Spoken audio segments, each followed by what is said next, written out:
Good morning and welcome to another session of Computer Networks. Today we'll talk about application layer. We'll talk about client server model, different type of clients, servers, concurrency.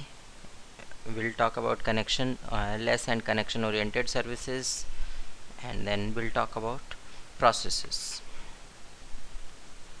Now let's understand about what actually application layer is doing.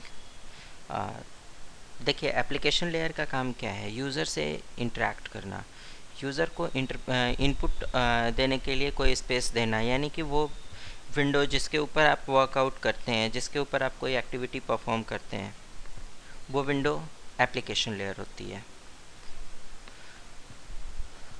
अब जो भी application layer के पास मतलब जिस भी window के ऊपर आप एक्टिविटी परफॉर्म करते हो, जिस पे भी आप कोई मैसेज लिखते हो और वो दूसरे को जाता है, या फिर कोई आप इनपुट देते हो और वो इनपुट आगे ट्रांसफ़र किया जाता है, सबसे पहला काम होता है वो कम्युनिकेट करता है ट्रांसपोर्ट लेयर से।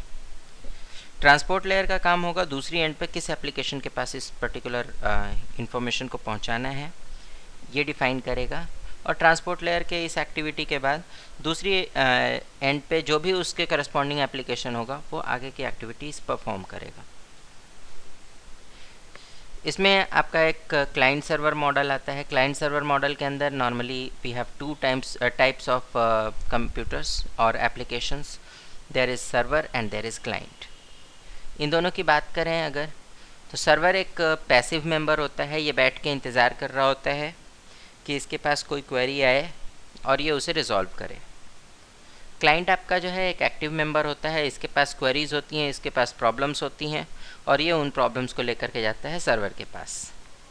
मींस जब भी हम कम्युनिकेट करते हैं क्लाइंट सर्वर आर्किटेक्चर के एप्लीकेशंस के अंदर, तो इसमें एक एप्लीकेशन आपका सर्वर का काम करता है जो हमेशा चलता रहता है, और एक एप्लीकेशन आपका क्लाइंट का काम करता है जो कि जिस समय उसको रिक्वायरमेंट होती है उस समय वो सर्विस की डिमांड करता है, अदरवाइज़ सर्विस को यूज़ नहीं करता। एग्जाम्पल के तौर पे अगर बात करें तो there is a protocol HTTP, जिसको हम सबसे ज़्यादा आज की डेट में इंटरनेट के नाम पे यूज़ करते हैं। इनफैक्ट अगर मैं कहूँ तो इंटरनेट की बात करें अगर, कि whether you are using internet or not, so what do you understand about that is whether you are using web browser, you are using HTTP service or not। ठीक है, मैं इंटरनेट बोलता हूँ, सीधा दिमाग में आता है कि google.com खोलेंगे और उस पर सर्च करेंगे कि हाँ ये वाली चीज़ चाहिए मुझे। But do you know internet is far beyond that, उससे काफ़ी आगे है। इंटरनेट के अंदर और बहुत सारी प्रोटोकॉल्स हैं जिनको आप यूज़ ही नहीं करते। एक प्रोटोकॉल जो कि मैं बता रहा था HTTP, ये हम सबसे ज़्यादा यूज़ करते हैं। सो इसमें होता क्या है, जो HTTP सर्वर होता है, यानी जिस भी सर्वर से आप वो पेज रीड करते हैं, वो HTTP सर्वर हमेशा चल रहा होता है। ठीक है, और जिस क्लाइंट को एक्सेस करना होता है, यानी कि जैसे आपका इंटरनेट एक्सप्लोरर है या गूगल क्रोम है, इस तरीके के जितने भी एप्लीकेशंस हैं ये क्लाइंट एप्लीकेशन कहे जाते हैं, और ये एप्लीकेशन उसको टाइम टू टाइम एक्सेस करते हैं। ठीक है, इनको जब भी एक्सेस करना होता है इस तरीके के एप्लीकेशंस को, तो ये उस समय क्वेरी रेज करते हैं, और जब इनका काम ख़त्म हो जाता है ये क्लोज हो जाते हैं।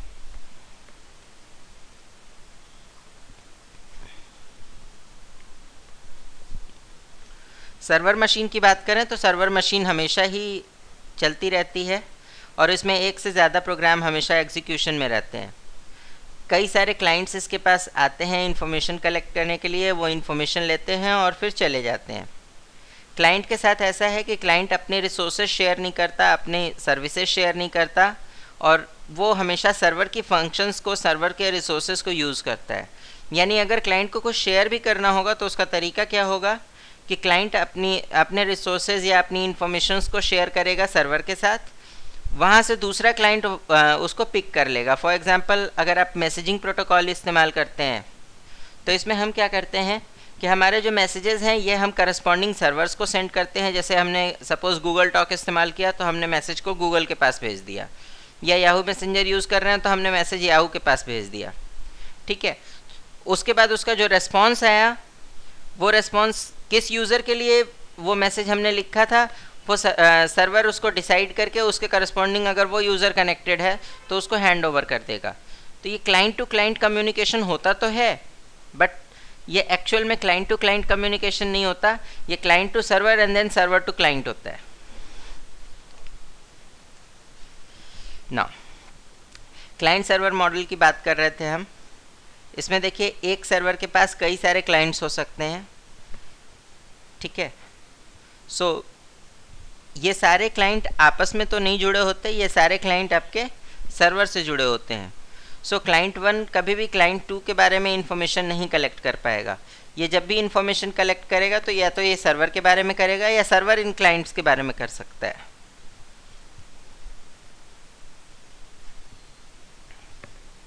Now if we talk about server, server क्या होता है? एक ऐसा कंप्यूटर होता है जो कि किसी भी सर्विस को सर्व कर रहा होता है। सर्व करने से मतलब क्या है हमारा, कि वो उस सर्विस को प्रोड्यूस कर रहा है दूसरों के यूज़ के लिए। जो भी उस सर्विस को यूज़ करना चाहे, that computer can use that service, ठीक है। अब इसमें आपकी कई तरीके की सर्विस हो सकती हैं, डेटाबेसेस हो सकते हैं, आपके वेब पेजेस हो सकते हैं, डॉक्यूमेंट्स हो सकते हैं, पिक्चर्स हो सकती हैं, ऑडियो वीडियोज़ हो सकते हैं, ठीक है।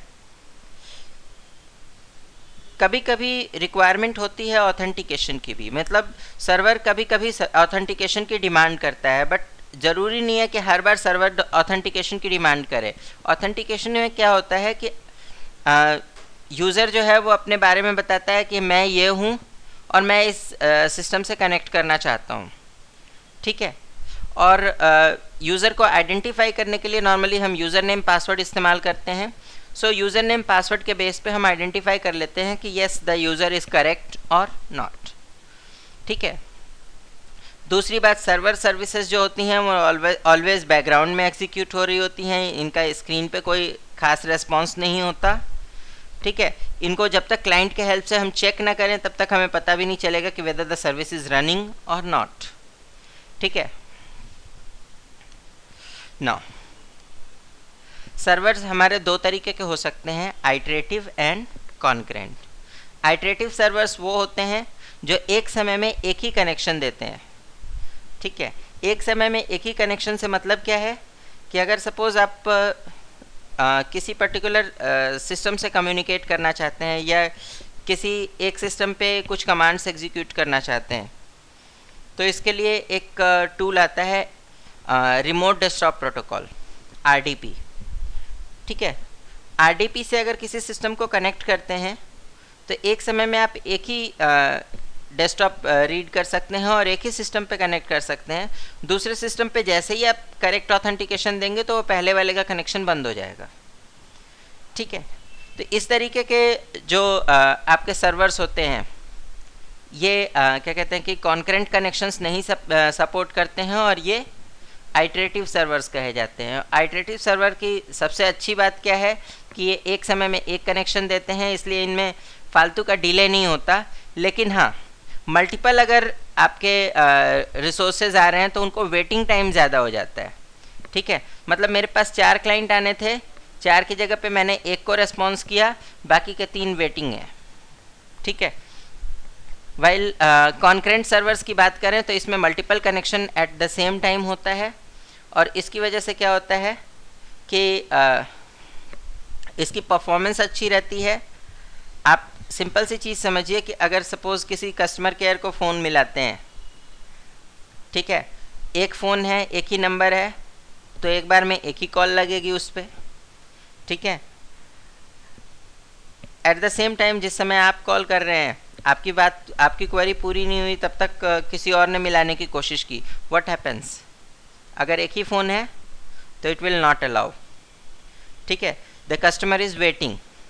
कस्टमर अगर 2-3 बार वेट करेगा, उसको लगेगा कि नहीं ये सर्विस ही बेकार है, ये नहीं चलती है, ठीक है। The same happens with the computer system also, यहाँ पे क्या होता है कि किसी भी सर्वर के लिए अगर बार बार क्वेरी जनरेट होती है और वो उस समय अपने आप को बिजी शो कर रहा होता है, तो हम ये मान के चलते हैं कि शायद ये चल ही नहीं रहा होगा। ठीक है। नाउ कॉन्करेंट कनेक्शंस की बात कर रहे थे हम। तो कॉन्करेंट कनेक्शन के लिए क्या करते हैं, इम्प्लीमेंटेशन में यहाँ थोड़ा सा डिफ़िकल्टी आती है और इम्प्लीमेंटेशन प्रोसेस थोड़ा सा लंबा होता है। कॉन्करेंट कनेक्शन के लिए हम नॉर्मली कनेक्शन ओरिएंटेड सर्वर जब क्रिएट करते हैं तो यहाँ पे हम क्या कहते हैं कि एक की जगह पे मल्टीपल रिक्वेस्ट अगर हमें हैंडल करनी है तो हमें मल्टीपल सॉकेट्स इनिशिएट करने होते हैं। एक सॉकेट तो आपका वो होगा जिस पे कि आप कम्युनिकेट कर रहे होगे कि whether some query is coming और नॉट। ठीक है। जैसे ही कोई क्वेरी आती है आप उसको हैंड ओवर करोगे किसी दूसरे सॉकेट को और फिर अपना मेन सॉकेट फ्री कर लोगे ताकि जो नेक्स्ट क्वेरी आएगी वो उसी सॉकेट पे आएगी, तो यू कैन लिसन दैट। ठीक है। For example suppose port number मैं 800 इस्तेमाल कर रहा हूँ किसी पर्टिकुलर सर्विस के लिए, तो पोर्ट नंबर 800 पे पहली कॉल आई, हमने उसे रीडायरेक्ट कर दिया पोर्ट नंबर 5001 पे। ठीक है। और उसके बाद पोर्ट नंबर 800 मेरा फिर से फ्री है, अब अगली कॉल आएगी तो वो पोर्ट नंबर 800 पे आएगी। ठीक है। इस तरीके से कनेक्शन ओरिएंटेड सर्वर्स हमारे एक्टिवेट होते हैं। नाउ कॉन्करेंट सर्वर्स की अगर बात करें तो इनके अंदर जो है एक और सबसे बड़ी खास बात होती है कि इनका जो मेन पोर्ट होता है वो हमेशा ही फ्री अवेलेबल होता है, तो कोई भी क्लाइंट उससे कनेक्ट नहीं होता, केवल वहाँ पे रिक्वेस्ट करता है। ठीक है। बाद में उसको बताया जाता है नहीं इससे नहीं, इससे कनेक्ट करना है। ठीक है।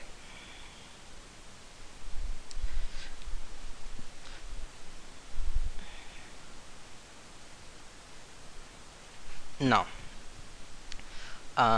एप्लीकेशन लेयर की कुछ प्रोटोकॉल्स की अगर बात करें जो कॉमनली यूज़ होती हैं, तो here you can see some tasks are there and correspondingly there are some protocols.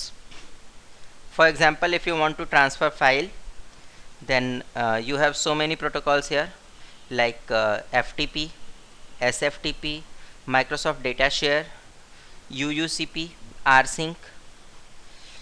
In protocols की खास बात क्या है कि इसके अंदर आप एक फाइल एक कंप्यूटर से दूसरे कंप्यूटर पे भेज पाते हैं। ठीक है।